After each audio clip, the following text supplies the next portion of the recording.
and welcome to Indie Tea Talk. I'm Adam and this is Kitty, Hey. your host for a journey into indie music across the north. Tune in as we explore unique melodies, chat with talented artists and create a space where you can discover your favourite artists like never before. Today we have the pleasure of diving into the vibrant world of indie rock with a band that's creating waves and leaving their incredible mark on the scene. Joining us in the studio is Dom and James from the band The Palava, a fresh, dynamic five-piece hailing from the city of York. Formed in late 2019, their journey is as intriguing as their music, biting lyrics, anthemic hooks, and sounds that draws inspiration from the likes of the Libertines, the Strokes, and the Arctic Monkeys. More than just a band, The Palava is a story of friendship, triumphs, and relentless pursuit of the unique musical identity. From self-funding residential stays at the iconic Chapel Studios to performing in front of 10,000 people at the Yorkshire Balloon Fest, their journey is nothing short of extraordinary.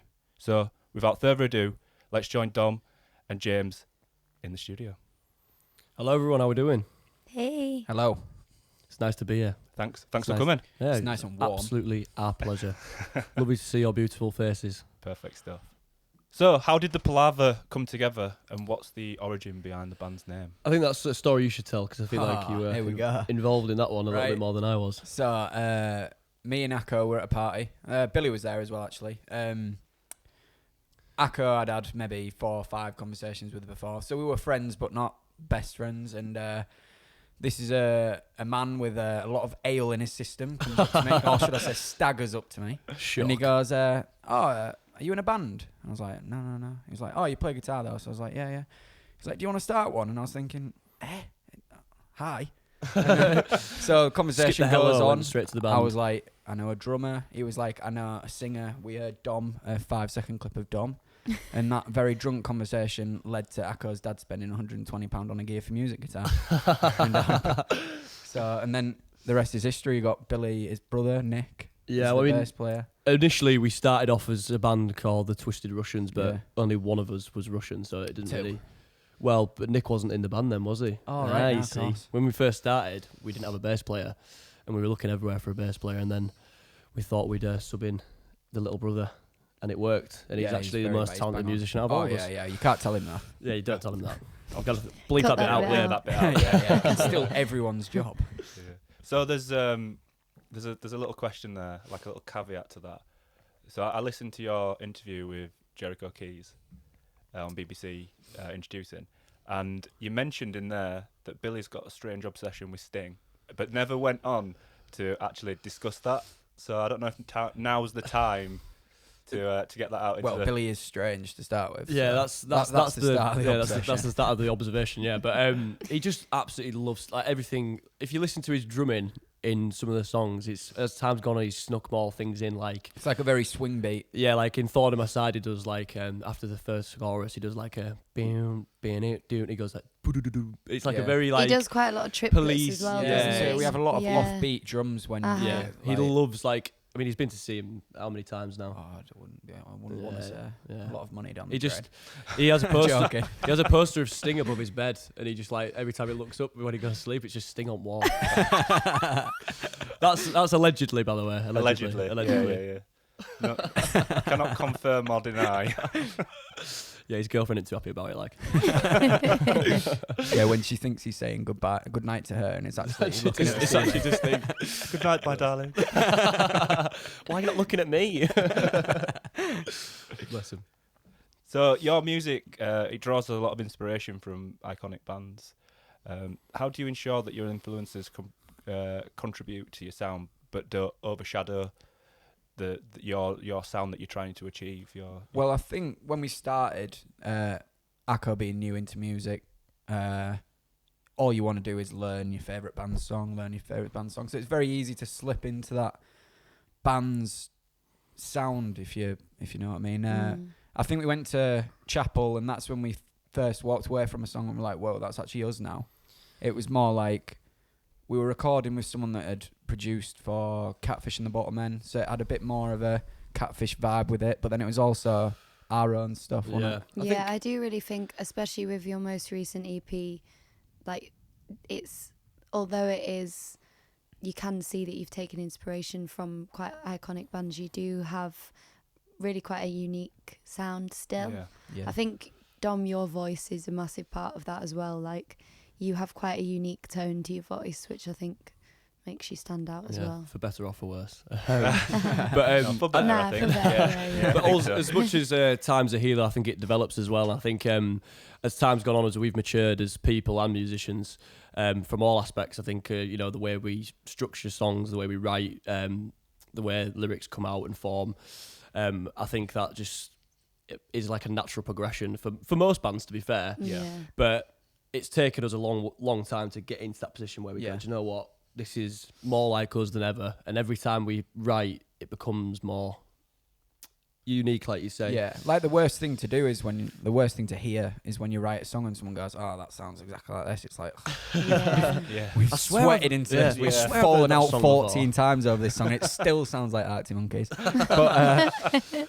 But when we first put a song out and then someone was like, "Whoa, that actually doesn't sound like anything I've heard before, and it sounds really good." That was Yeah. the biggest thing that That makes me was so re- happy yeah, it was because really we've put a lot of time into the EP. We've really, it's been an EP that's been made over like a year and a half, hasn't it, really. definitely, yeah. We've had 2 stints at the residential, and I think it's just really important for us to get that out, to make that stand. It's like, right, this is us now. This is the first body of work. This is the first move in the right direction. Let's make a stamp. Yeah, So I think you can tell, like you can tell with that EP, it's got a different vibe Yeah. to the other singles that you've got out. Yeah. It definitely Yeah. it all gels together as well. Like it does feel like a body of work as opposed to Yeah. Yeah, definitely. Just 5 individual. separate Yeah. singles. Yeah. Yeah, I think and sorry, Kate. no, you go. I think one thing that we were very good at starting out was booking a studio before we had songs written. So it was Whether very like, that's good or bad, I'm not like sure. I think that was like a last minute, just bang that in there. It'll do. Our famous comment. But I think the beauty of that is because it sometimes works and sometimes doesn't. But like in powdering for sense, for context, sorry, not sense. There's a lot of things in that song that weren't planned to happen. Like there's a bit where it sort of like goes underwater, as we call it, where it sort of muffles out and it comes back in. Low And, pass filter on it. yeah, and there's like a helicopter sort of like whirring and stuff, and that was all just by accident. In fact, we were all hungover. I was and going we to say just- that was we were sleep all- deprivity. As Yeah, well. we had about 4 hours sleep, and we just cracked open the first beer, and I think he was actually just muting it so he could hear the levels. We went, that sounds well All good. of us at the same Yeah, time like- stood up and were like, "Nah, shut up. We're signed." So And he was I like, think- "What?" yeah, so we don't like to plan things too much. I think the beauty's in the spontaneity. Is that the right Yeah, word? yeah. Spontaneity, yeah. Spontaneity. So I think we don't try pave the way to linear, if you Yeah, like. I also think it depends what type of person you are, but you're all very much, quite laid back, work well under a pressured kind of Yeah. environment. And say if you didn't book that studio, you might not have written those songs, or you might not have taken a leap of faith. So I guess, like, if I did that, I would crumble and Yeah. probably cry in the Yeah. studio and be like, I can't write any songs. Whereas, like, if you work well under that kind of pressure, then Yeah. it's the best way to do it. Honestly, I do think that all the best parts of our Well, I music think- comes out of that Yeah. process, really. Because even like we messaged, Ollie Chilton plays on a solo on Thrill of the Chase, which is the headline track for the EP. And I think we messaged him on the morning, didn't we, saying, "Oh, do you fancy coming and doing a little Well, lead we were all line?" laid out on a sofa. Yeah. Like, I think he got there before Rocco that day, didn't he? sure. But like that was just a random idea, and it just turned out to be my favourite part. Yeah, Of we Yeah. put the EP, we possibly. put like a solid structure down to start Yeah, with, of course. and then I think we leave quite the like twiddly bits if you want Yeah. Twiddly bits. till the studio, because it's sort of like you're in the zone, you're hearing it 10 times. And we have Over and over again. we have a wizard of a producer. Yeah, as well. yeah. Our wizard of a producer loves humming, and then Yeah. that always turns into my guitar part. A hummed track. Yeah, big shout out to Pete, by the way. Yeah. So I'm sure we know what Billy's answer would be to this, but for you guys, if you could collaborate with any artist, alive or not, who would you collaborate with? I'm saying 100% the Strokes. Yeah. Julian Casablancas, Yeah. yeah, he's an absolute genius, isn't Mhm. he? Yeah.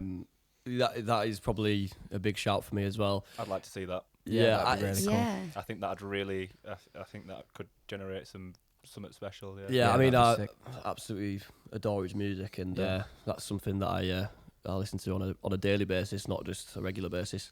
I think it's hard because obviously, I don't know. It's a really difficult question to think about because there's so many amazing artists out there. How could you possibly pick one? Yeah. But I think Julian Casablancas, actually, I think I'll agree with that one. Yeah. I think Oh, it's nice. a Same. well-rounded guy that is very versatile. I think Tom York for me as well because he's Yeah. so. I want to just watch his process. I want to figure out what that guy's doing because Yeah, I Yeah. think he's that such lot. an enigma of Yeah. of a musician. I think he's really, really talented. Have you and listened quite to any special. of the Smile stuff? Do you know what? I haven't, but I'm obviously going to do that now, aren't I? Because Yeah. I now know. It's just more Tom York. Yeah, he's just Um, a Something very, for a very road trip interesting. home. Yeah, Yeah. I definitely will be doing that actually. So most important question of the whole day.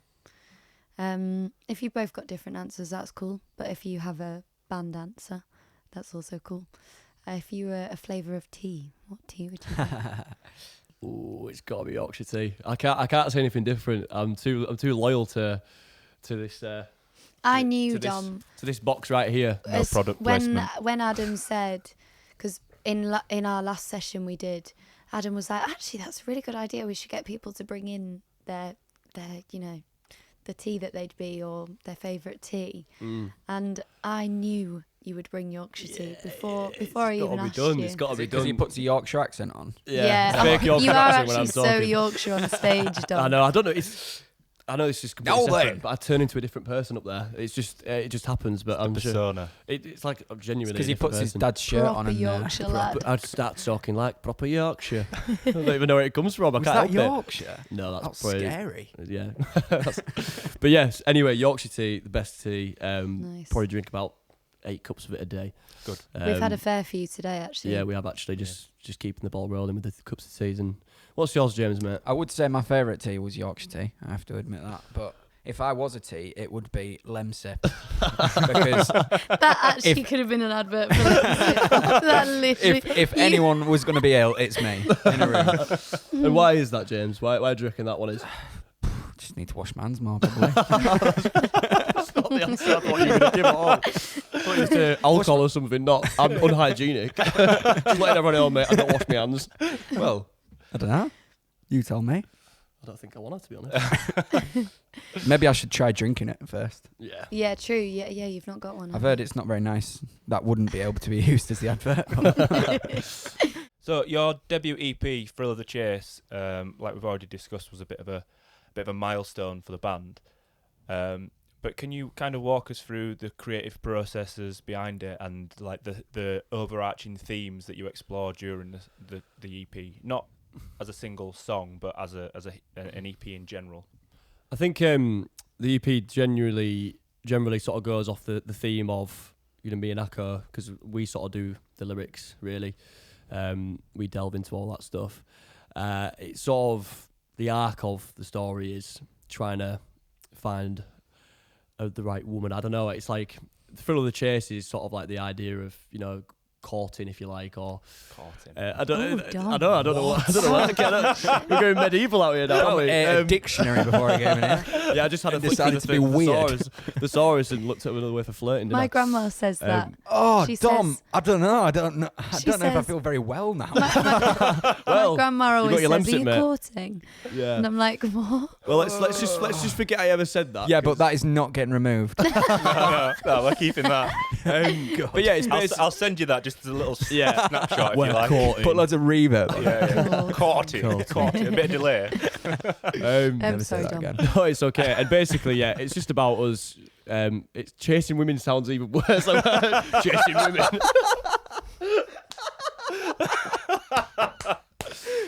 Please, guys, I'm I'm outside now. Next question, please. Do you want me to answer this one, mate? But no, yeah, it's just like the trials and tribulations of relationships as you're going through your teens. Your formative years. your formative years. You don't know what's going on. You don't know what you're doing. You don't know who you are. Probably And- because you're using words like courting. Yeah, I know. That's probably why I'm having a lot of trouble. But yeah, it's just like trying to figure everything out as a young lad, Mhm. and it through the eyes of us really. But we, like I say, we try to keep it as ambiguous as possible so people can relate to it as best they can. Yeah. But it's definitely all really, subjective for us through personal experience. All them songs. So yeah, that's the general gist of the arc of the Thrill of the Chase, without all the silly bits that I just said. I think us as a band, I think from the day one, it's always been like that, and it like we've always told a story. Like the first song we gave out, "Paved with Gold," was Yeah, about a night out. but you can tell a lot that the way we've moved on from. Oh, 100%. Yeah, I mean- but I'm just saying we've always told that same 100%. Yeah. That story. varied Yeah, story. Mhm. yeah, 100%. Because I of think courting. You're Oh, never You're- going to let I'm that go, never are ever you? letting that go. I don't think I'm ever gonna let that go. I think that's gonna haunt me for a long time now. Yeah. Actually, I thought that was a word people didn't say. I didn't realise it was actually said. your grandparents might have said it. Disgraceful. But yeah, no, the creative process is always quite sporadic and spontaneous. But Is it always different then? Yeah. Like, so will one of you come and be like, "Oh, I've got this cool guitar part," or you might be like, "Oh, I've got this idea for a vocal melody." I think it's. I it's think always different. It's never Yeah. the same, is it? I mean, some of them are jams. Like Powder Room was just a jamming session, and it just Mhm. came out of the blue. But Thrill of the Chase, it was more of a. It was more thought. It was a thoughtful process. Yeah. Every part of that song, I feel like, was a placed moment. If you get what I mean by Yeah. I that. think our songs you can sort of tell by not like the roughness as in them sounding bad, but the heaviness of a song normally came from a jam. Yeah. And then when there's more parts, that's normally like a well thought through process a that long we've gone through. process. Yeah. Mm. Because like you see, it's nice to have a mix of both. You want your Yeah, energetic, it is nice. you want your energetic stuff, and you Yeah. want your your thorn in my side sort of song, Yeah. Thrill of the Chase sort of song where Like we sort of label one, don't we now? Like if we write a slower one, Yeah. it'll be like, oh, this could be a B side, and then we'll write a heavy one. This is a good That's one for nice a that you're starter. thinking about it and- like that. yeah, as that's well. what we always label it. Yeah. because I mean we've sort of done it a weird way around where we started writing like 5-minute songs but as an unknown band basically, and normally that happens later on in a band's career where Yeah. you start Mhm. elongating songs and Experimenting. but Yeah. Yeah. I don't know, it just felt right. I mean, we talked about radio edits for Thrill of the Chase and stuff, but I just think that song's perfect the way it is, and I don't Yeah. want it to be altered. And if that Mhm. is losing a few streams on it, I'm not. I'd rather it be something I'm really proud of, Yeah, Yeah. yeah. and something that I look back on in 20 years' time and go, Mhm. yeah, that's still a good piece of music. Nice. I'd prefer that to just a few more radio streams, which I like that. yeah, because I just wouldn't want to, because we did with Useless. I think the radio edit for that is amazing. Because Pete's, our producer Pete from Chapel Studios, he's amazing at stuff like that. He's really good at making radio edits, but I think some of them just don't need it, or Yeah. I don't want them. But yeah, I think we write songs like Lost My Head, and obviously we love the song. It's been a big song in our journey, sort of thing. But definitely. when we write a song like Thrill, and someone still comes up to us and goes, "Oh, Lost My Head's my favourite song," it's like, oh, we didn't really think when we wrote that. Yeah. That was Didn't really take that much yeah, pressure. that is the way That's the world sometimes works. the way, yeah. Yeah, isn't because it? I wrote Mhm. Lost My Head in a night. That was Yeah. like probably. I mean, wrote yeah, the you lyrics wrote it in found a out. night, showed it to me, and I was like, all right, Yeah, okay, I'll make it. and that was into just it was one of them really easy ones, and that was. It's funny how that works, isn't it? It's Yeah. funny how the things that happen quickly are the things that end up doing yeah. more. Mm. But And I think it's just I the. still love the it's song, Like don't it's get me not wrong. a basic song, but it's basic in the way that it's the same three very chords. easy to listen to, within, isn't it? without, and it's like- very sort Yeah, of. it's more poppy. You can Yeah. hum the The tune newer the whole bits. way through, and Yeah. it goes with it the whole way through. Well, you remember, yeah, it's quite catchy in it as well, which is yeah. what the idea was behind it. Mhm. And I think, but as we've matured as musicians and stuff, even over the past, you can mature over the past 6 months, can't you? But I think that was a song that was about 2 years ago now. Mm. I think we've just sort of trying to fit our own sound a little bit more than Yeah. Lost My Head. What was Chapel like then? What was the experience? you But- definitely needed Lemsip. Have you ever had a lemsip? No, I was just showing it to the camera. Sorry. Again, I haven't, but I might today. I can't believe you've brought it in to describe yourself and you've never had one. I can't believe, yeah, that's Like, I feel like disgraceful. My that dad should made me. happen. You've got lemsip spray at your house because I saw it yesterday. Don't know why yours at your house, but That's weird. but no. I didn't even know about this. Yeah, I just snuck into his house to find some lemsip. No, I went to go pick up your guitar, didn't I? But Chapel Studios is, for if there is any bands out there, like young bands out there, go do it because it is the best thing to do. I think, like we always said, it changes everything. It's like you're living like a rock star. Everything you've dreamed of as a kid, you do there. You drink the night away. You write music. You change your songs a lot. Obviously, we met Pete, which is actually become a really good friend of ours now. So you gain friends. I don't know. It's just an amazing experience, and I highly, highly recommend anyone in a band to do it because it bonds you all as well. The chemistry that you gain from spending a week together, living together, isn't just great for the music, it's great for the bond of the band as well and the chemistry while you're on stage. The room that you sit in while stuff's getting recorded's like really big. It's a really nice place to actually watch the full process of a song being made. Yeah. Quite a lot of places you have like a really small like green room and one person in at a time, where I think me and Dom probably would say we sat all the way from drums to mixing. Well, I did. Yeah, you did. Drums. Headaches in the morning and drums don't go very well together, I can say that. And why would you have a headache on a morning, Dom? Excessive amounts of alcohol. I think on the first night we spent before we went there, we spent about 380 quid on alcohol, and it was all gone in the first night. Yeah. Was that meant to last you the whole time then in your head? No, I think we were well aware. No, we thought it was gonna. Yeah. I think we wanted to think it was gonna. Wishful thinking. I think we wanted to. What was funny, and I've just remembered, is the owner came to see us in the morning, and we'd actually filled a bin, like it was like even like overflowing, and he said, a wheelie bin. He says to us, "That's been filled once before for a band that was here a week," and we were like, "Oh." That was the first night. He was sort of saying like, "How long have you been here?" And it's like, one night. Not even 24 hours. I don't actually know how we did that, to be fair. That was really good. Good going. Yeah, it was great going. But fantastic experience. So many, like, not just band memories, but life memories, and some of the best I've ever had and probably will ever have, because it was just perfect. It was perfect for the time. It's like really isolated. It's a really cool vibe there. Nothing's there, like, middle of nowhere. You have to drive how long to go to a shop? 20 minutes, 25 minutes? 10, 15 minutes, but it's just perfect. It's everything you need for a residential. I wouldn't recommend, I mean, obviously we haven't been to another one, but we recommend that one. Yeah. Others are available. Would you say that it was a bit of a defining moment for you as a band, going there and kind of 100%. discovering your sound? Is that where you discovered it, or? Yeah, without a question, yeah. It changes your whole process, I think.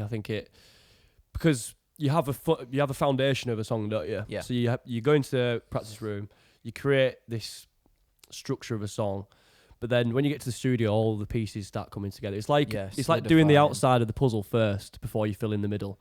So you've done the edges, and now you can fill in the middle now, and it's like putting all the little pieces into the puzzle, and then it sort of just, I don't know, it just magically comes together. One thing we are really good at is being like open-minded, in the sense of we won't go to a song and say, right, this is what it sounds like. Yeah. We're not changing that. And that's we're right. open for that's ideas really from good to every. not be too precious. And it's like our producer Pete. Big shout out to Pete, by the way, the absolute wizard that is. He has this. I think a lot of producers probably do this as well. But he says if you don't put it in, you can't delete it.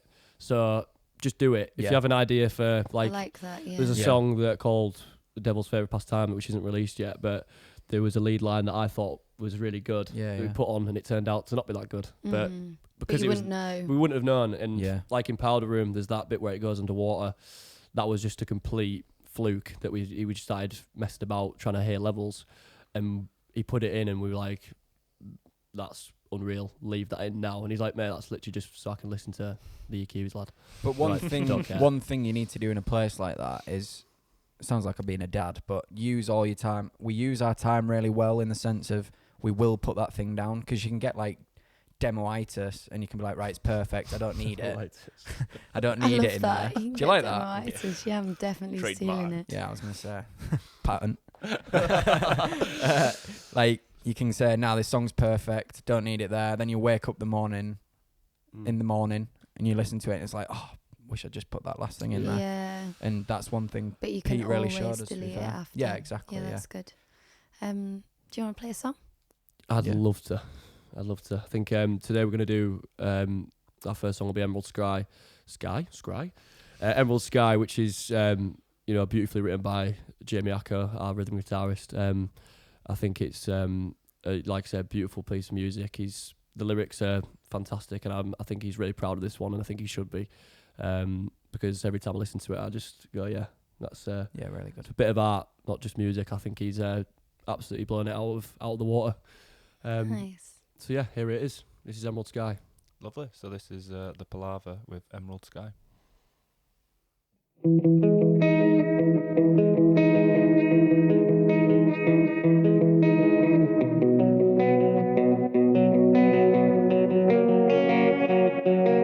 got broken eyes and a sunken face. Small top woman got your blood tapped on lately. Your rising star, you got it all. At the smell of money, then you lost it all. Didn't you?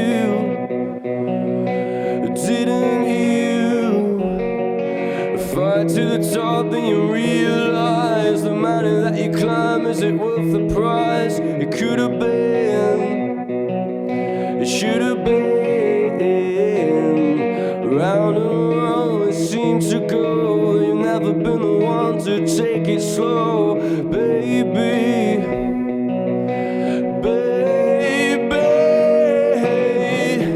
You tell me you're sorry, you can't ever leave alone. You're right and you're lying, you're hiding inside home. You tell me you're sorry, I ain't ever moving on from the dreams that you made in your mind's eye.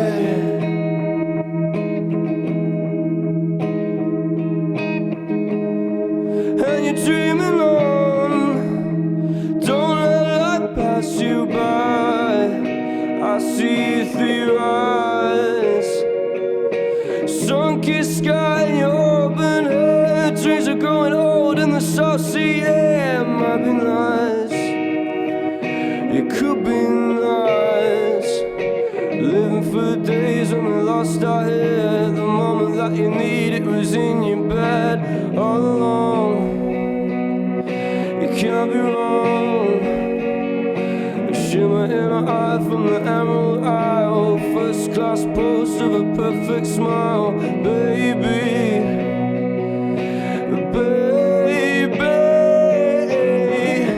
You tell me you're sorry, you can't ever leave alone. You're right and you're lying, you're hiding inside home. You tell me you're sorry, I ain't ever moving on from the dreams that you made in your mind's eye.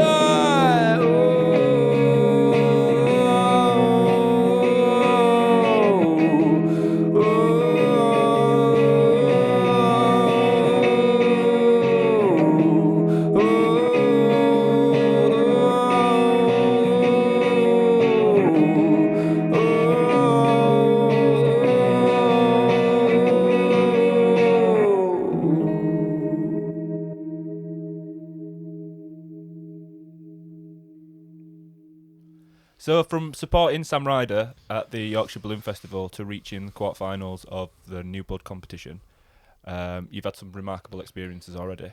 How have these milestones shaped your band's journey? Hungry. Makes you very hungry for more. Yeah, that was a mad day. The Sam Ryder day, 10,000. How did you get to that position? Where did you? Fantastic question.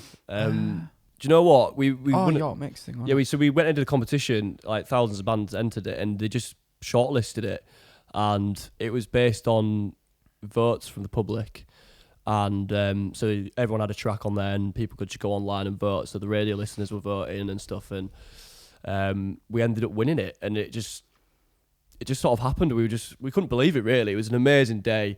We got to play Party in the Park as well, which is fantastic, and then.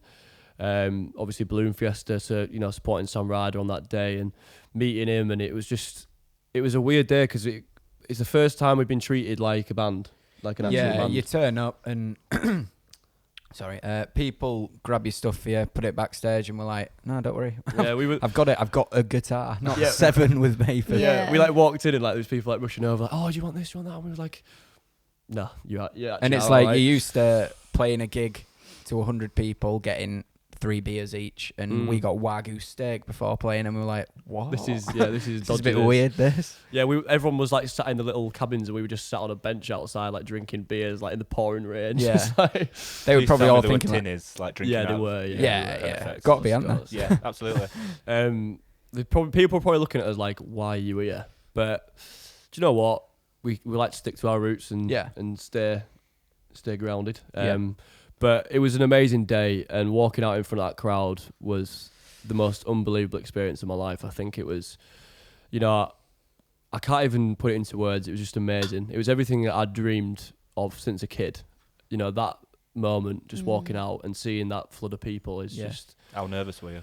Do you know what? It's funny you say that, but I was just excited. It's like my happy place is up. Your nerves are really funny though, Dom, because we've spoken about nerves before. Yeah, we have.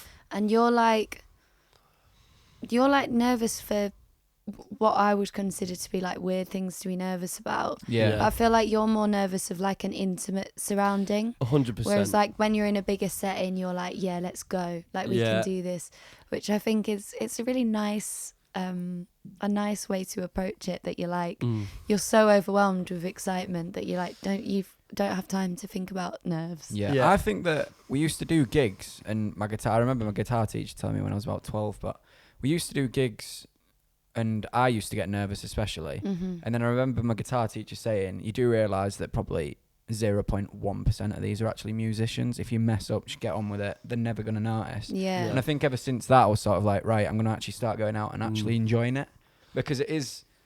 to see someone smile, someone sing along that you've never seen before, and someone cheer at the end of a song that you wrote in your bedroom at 9 o'clock at night while you're crying into your bed sheets. I haven't done that yet. Why are you describing me so well? But yeah, it's a pretty amazing feeling. And I think it's because I've dreamed of it for so long as well. Like that's been my lifelong. I feel like you've always mission. You've always been destined to be some kind of star, Dom. Yeah. And the thing is, it's like I love to perform, and I'm becoming this different person on stage. It's like a better version of me. It's like this extenuated version of Dom. Do you know what I mean?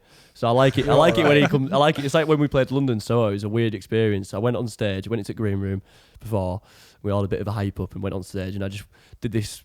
We did this set and just jumping about, going mental. Went into back afterwards, didn't we? Yeah. It jumped around for a bit, and then we were all just like flatlined.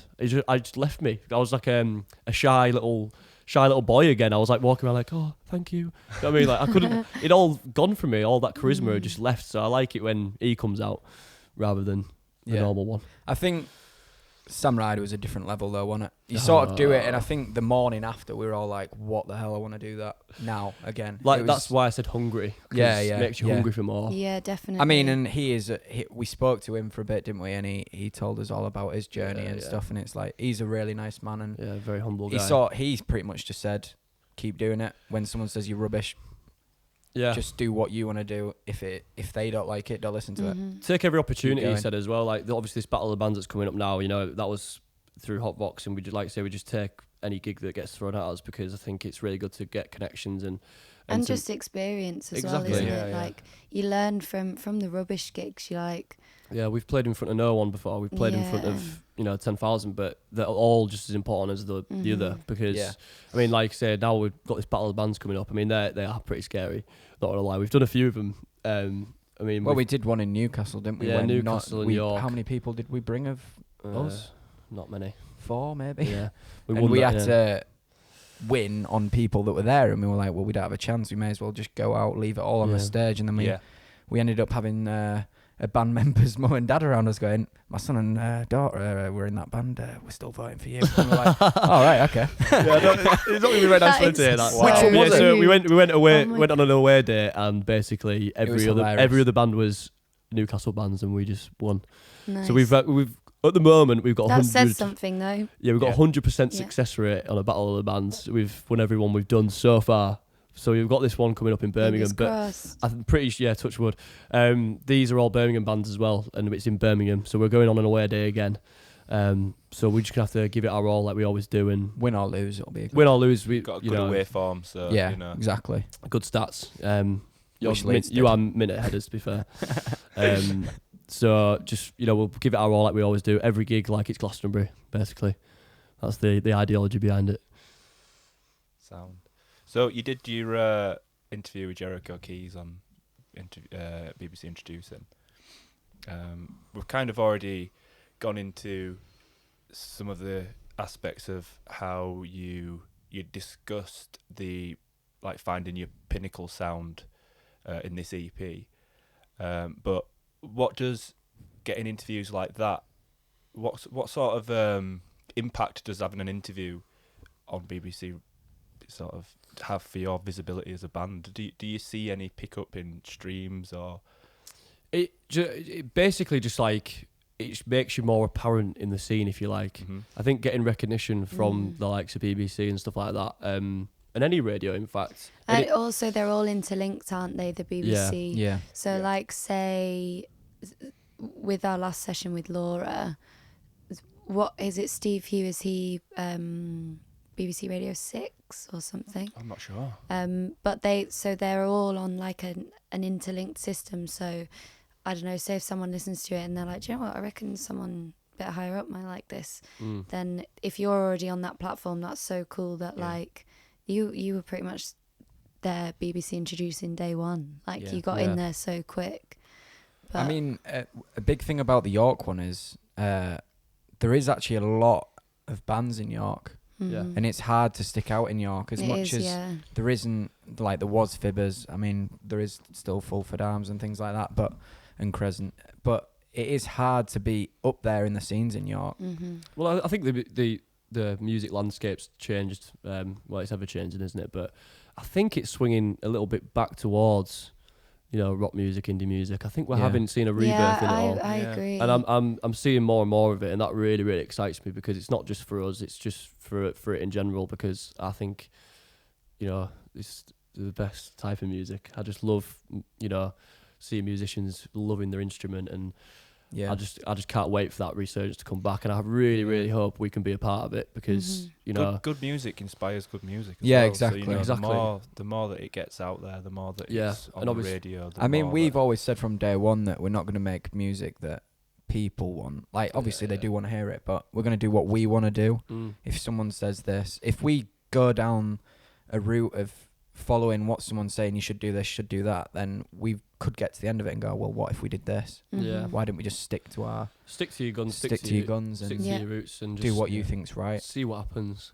Because if you stay true to yourself, I guess, if you win, and hopefully eventually you do win, you can look back and go, well, it was all worth it. Cause 100%. you stuck to your guns. Yeah, and it's true to you. Yeah. So it's like the last thing you want to do is spend years crafting something for somebody else. Yeah, definitely. Yeah. And then that's, and that's what. Sorry, go on. I Yeah, apologize. it's all right.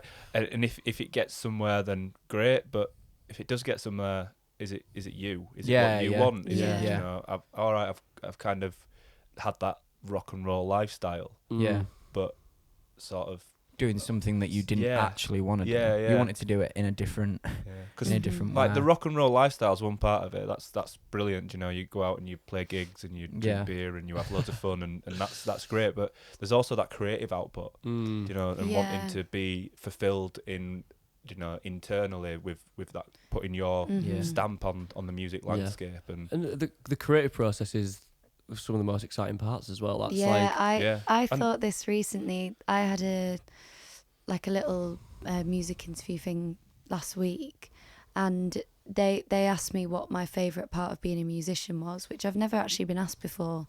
People ask you all about creative processes and things like that, and they were like, what's your favourite part? And I was like, genuinely sitting in my bedroom making music. That's my favourite part. And I think it's the same for, if you are really passionate about it, then you want to write what you want to write, because that's the best part of it. And it's the bit that you spend the most time doing. Yeah, 100%. It's like going out there and performing is such a small percentage of the overall thing. And that's why we don't want to, I think a couple of tracks I might have already mentioned, but on the EP are really long, but we just didn't want to change them. And if you don't want to, don't. Yeah. And I mean, you write it and you don't only play it once. You play it every single gig. So you got to like it. You've got to enjoy it. You've got to like what you're playing. Or then every time you're like, oh, do I have to do that one again? I've done this 4 times this week. So You've what never said is what's on the horizon for Palava then? Anything exciting coming? Are you ever going to do a tour so I can be a groupie? Yeah. Uh, Do you know what our mission for this year? I don't think it's weird to say, but we're looking for management. So I think that's the main goal for us now. I think it's going to be difficult to move forward without that. yeah. So Well, we need- especially if you've got this far without. Yeah. So and obviously we've got these. You know, we have the prospect of possibly playing Isle of Wight Festival this year. You know, if we get through that battle of bands, that's just insane. Obviously back to Chapel, we need to get some more songs written. They're getting written, but we need to record them. And just keep pushing, because all we ever do is keep pushing and keep working hard. And that's all you can do. Keep smiling, keep having fun, enjoying it, loving it, because that's the basis of it, innit? I'm not here to be miserable. I'm here to have fun with my mates, my best pals. And just see what, from my perspective. You did say courting earlier, so I pals did. after this. Maybe it has to get wipe the slate clean. But no, I just want to keep loving it, and I think we are at the minute. I think you go through ups and downs. I'm sure, Kitty, you're exactly the same. You go through, it's a love-hate relationship, music. And I think at the moment in time, I'm excited and I'm loving it more than ever. So if there is any managers out there, young aspiring managers that want to take on a group of absolute reprobates. Yeah, I was gonna say, do you think Get what we were talking about drinking? We're really well behaved. We're really well organised. All on well time. organised. In fact, you're so on time that you came here twice. you've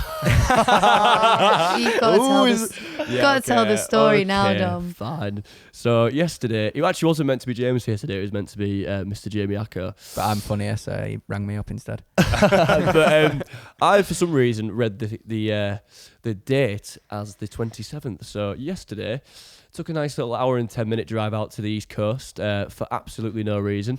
Called me. Yeah, well, I got into the village and I went. Kitty went, oh, whereabouts is it? And she went, what are you on about?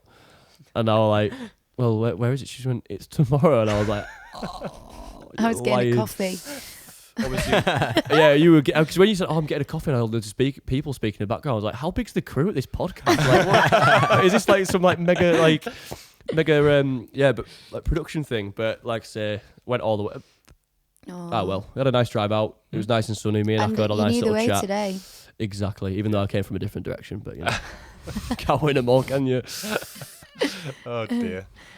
So I reckon it's time for your second live track. Do you want to give us a bit of a rundown of what you're going to perform for us? This one is Lost My Head. This one was written very easily. Dom I think it's my first Palava. Dom wrote lyrics without a tune, which is probably the only tune we've ever actually done that. Yeah, that's interesting. That was very bizarre. I think Lost My Head was my first writing experience. I think Dead Heat was like my first verse, but that was my first full song. Yeah, and he brought a tune to me, and I just put some guitar to it. And it was this actually, Lost My Head. This one that we're playing now is mine and James's. So we can own it together, can't we, lad? If we can get the timing right. Awesome. Well, this is Palava with Lost My Head. Thank you very much.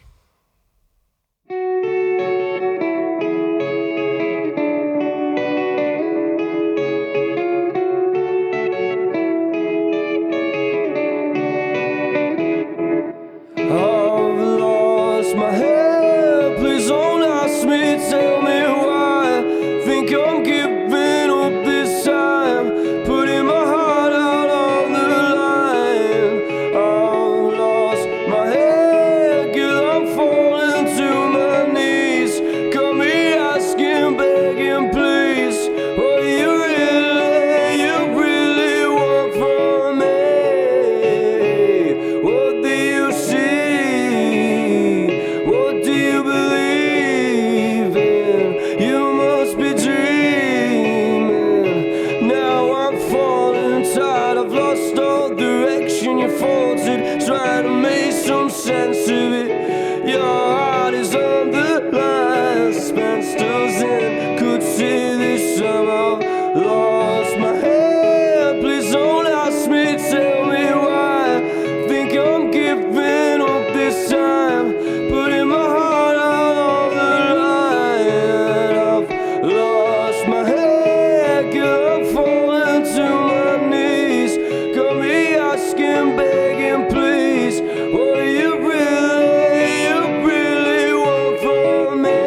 lost my head. Girl, I'm falling to my knees. Got me asking, begging, please, what do you really want from me? I've lost my head. Girl, I'm falling to my knees. Got me asking, begging, please, what do you really, I've lost my head. Please don't ask me, tell me why. Think I'm giving up this time, putting my heart out on the line. I've lost my head, girl, I'm falling to my knees. Got me asking, begging, please, what do you really want from me? You want from me,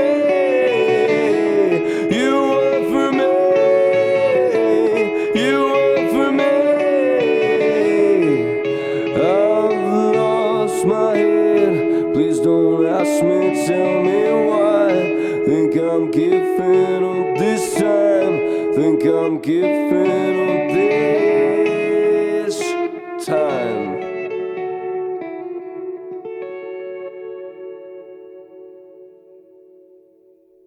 So, have you got any embarrassing or worst case scenario stories about when you've been performing live gigs? I do have one actually, yeah. The most embarrassing thing that's happened to me on stage is I had a cold, hence why the Lemsips actually.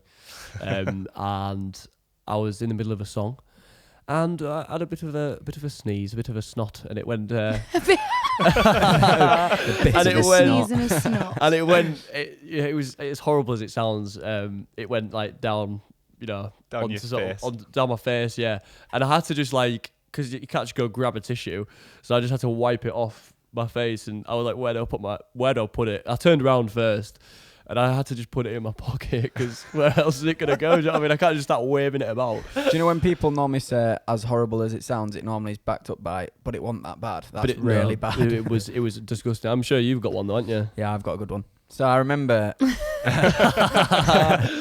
can't remember how old I was. It was before I was in a band, and I watched this YouTube video of a band that were like, if you're ever in a band and you're going to do a gig, never have a curry the night before, because we've had to like shorten gigs down because we need to rush to the toilet. And I remember having it. It was before we played at the sports bar, and I thought, I'll be all right. I'll get a spicy one. Got on stage about 2 lines in, and I was like, oh no, this is dodgy. And yeah, we'll leave it at that. Yeah, then it won't be able to get aired. Yeah, you're right to run off stage. I think another good one is our faithful Jamie Acker. We'd have gone to what's it called, Argus Studios in Leeds, and we'd taken quite a few beers and had a fair few beers before. We don't drink as much before gigs now, but when we were a bit younger, we were like, it'd be right. And I think he must have had like 6 or 7 bottles of Budweiser, and we were about to go on, and he was just all over the shop. And he got on stage, 2 songs, and he leans over and he goes, "Oh mate, do you reckon I can go for a wee?" And like literally like 2 songs into the set, I went, "No mate, you have to just hold it." And he was like, "Oh no!" And then he started like trying to play the guitar, and he tried to press it on his pedal board and tripped over the pedal board and just decked it on stage. And he was just like, no. He was like just like stumbling about. It was hilarious. Yeah, that was a pretty embarrassing moment for Mr. See, Rocco. Managers out there, we keep it professional. You know. Yeah, what I'm we've saying? changed now. We've grown up. Where You're grown men now. we're more mature. That was about 2 years ago. So we learn from experiences. Yeah, we've learned. Perfect.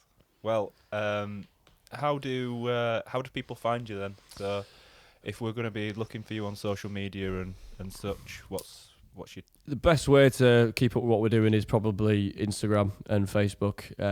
Just the Palava on Facebook and the Palava_UK on Instagram. Obviously, the music all comes out everywhere. It comes out on every platform you can think of. If you type in the Palava, hopefully we come up.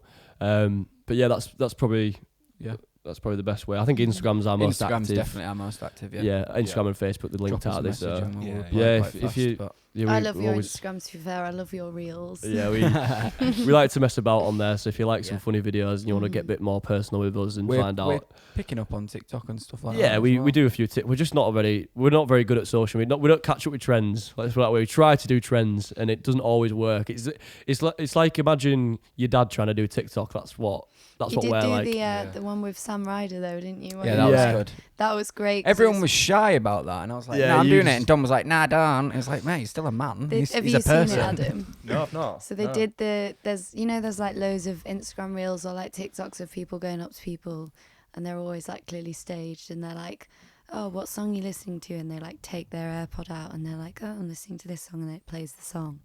They did it with Sam Ryder, where they were like, "Oh, what song are you listening to?" And he was like, "Oh, the Palava." So Useless they've got by a video Palava, of yeah. Sam Ryder saying The he's best listening thing to about Useless that- by Palava. We actually yeah. tried to record it the first time, and I went up to him, tapped him on the shoulder, and went, "Excuse me, what song are you listening to?" And he turned around and went, "Oh, sorry, I'm actually listening to it. It's a really good song." He messed We it had up to read first, it. Yeah, he was like, "Oh, sorry, I am actually listening to it." That's actually well Yeah, cute. he's a very He's cool a cool guy. Yeah. Yeah, very nice man. But yeah, we try do TikToks and stuff. So if you want to Mhm. watch us evidently fail, Watch dads do TikTok. yeah, just if you like having a laugh at that sort of stuff, then by all means, I think it's just the Palava_UK on TikTok as well, or Nice. Palava UK, whatever Yeah. you fancy. I have no idea. Like in this situation, I am 100% the dad. I've never. I don't know what a TikTok Yeah, is. we are, honestly, mate, I've we are obviously heard of trying. it, but I've never been on it. I don't know what it is. I don't know how it works. We'll If get you've you got on one, Instagram, moving doors. You've basically got TikTok anyway. Right. Yeah, it's I see. just It's just- on everything. yeah, now, it's innit? just a nightmare YouTube for us Shorts there. and stuff like that. But Right. Yeah, we've tried to be consistent with it, but we like to say we care more about the music than the social media. So Yeah. we do our best, but it's not our Mm. main focus, unfortunately, Not which is not great in the It's not current the climate. fundamental. It's we need to get a bit more into that, don't we? yeah, Absolutely.